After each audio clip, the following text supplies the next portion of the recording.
Dahil di maintindihan ng mga nangyayari, si Maymay humantong sa isang konklusyon.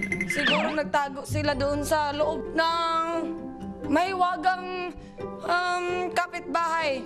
Anong may wagang kapitbahay? May secret bahay ka pa. Sobrang cute niya tingnan, especially nung andito siya sa confession room na kung ano-ano po yung sinasabi. Ang housemates may dagdag na balak sa kanilang biro kay Maymay. Ano bang naaalala mo? Sobrang pinto-pinto sila. Sobrang andok-nandok na ako. Tapos pumikit na ako kasi sobrang pagod na ako. Tapos hindi ko na alam na nangyari. May panaginip pa ako na nakalimutan ko. Oh, yun. Napagod ka na at nanaginip ka pa. Ibig sabihin, malalim na ang tulog mo.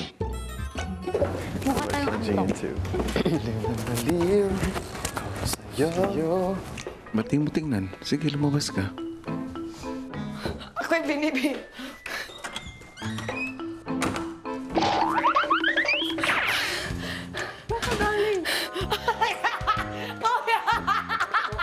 Nasaan kayo? Ikaw, asan ka galing? Oo nga. Naman. Uy, umaga na, uy. Kanina pa tayo nahanap. Wala kang bag. Di ba, kanina pa tayo nahanap. Ay, ikaw ba? Kuya, I was brushing my teeth so that I wouldn't start laughing.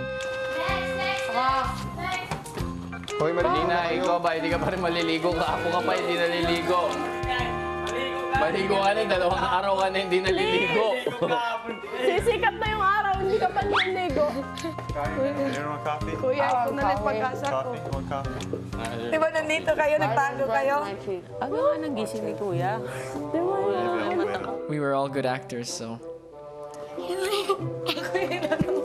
Jesus pa. Jesus pa.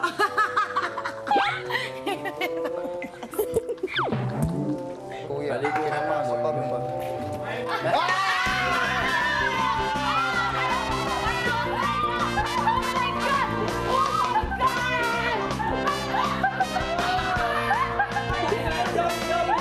Kuya, I think ito talaga yung pinaka-favorite ko na prank sa loob ng bahay, as in. Hi mga kapamilya! Be updated with the Pinoy Big Brother housemates by clicking the subscribe button and watch all the latest videos by clicking the I button above.